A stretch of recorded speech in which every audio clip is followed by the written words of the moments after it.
சென்னையில் மின்சார பேருந்து சேவையில் புதிய மைல்கல். 3 கோடி கிலோமீட்டர் பயணத்தை கடந்து சாதனை. 1 கோடி லிட்டருக்கும் அதிகமான டீசல் சேமிப்பு. சுமார் 25,000 metric ton carbon dioxide வெளியேற்றம் தடுப்பு. இதன் முழு விவரங்களை பார்ப்போம்.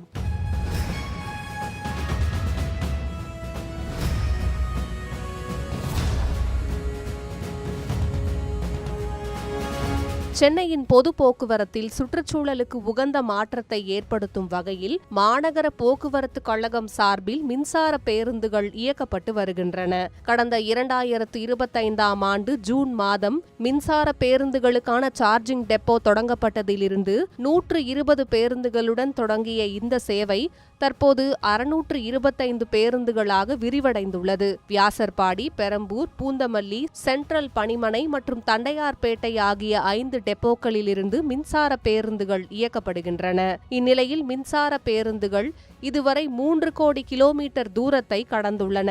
இதன் மூலம் 1 கோடி லிட்டருக்கும் அதிகமான டீசல் பயன்பாடு தவிர்க்கப்பட்டுள்ளதாகவும் சுமார் 25,000 metric ton carbon dioxide வெளியேற்றம் தடுக்கப்பட்டுள்ளதாகவும் மாநகர போக்குவரத்து கழகம் தெரிவித்துள்ளது.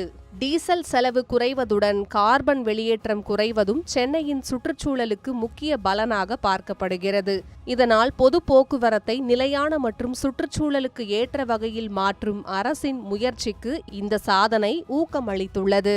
மேலும் 2026-27 பட்ஜெட்டில் கூடுதலாக 1000 குளிர்சாதன வசதி கொண்ட மின்சார பேருந்துகளை வாங்க திட்டமிடப்பட்டுள்ளது. எதிர்காலத்தில் மொத்தம் 3000 மின்சார பேருந்துகளை இயக்க அரசு இலக்கு நிர்ணயித்துள்ளது. அதே நேரத்தில் மின்சார பேருந்துகளின் எண்ணிக்கை அதிகரிக்கும் போது அதற்கு ஏற்ற சார்ஜிங் கட்டமைப்பு, பேட்டரி மேலாண்மை, பராமரிப்பு மற்றும் பேருந்துகளின் இயக்க நேரத்தை திட்டமிடுவது போன்ற சவால்களும் உள்ளன.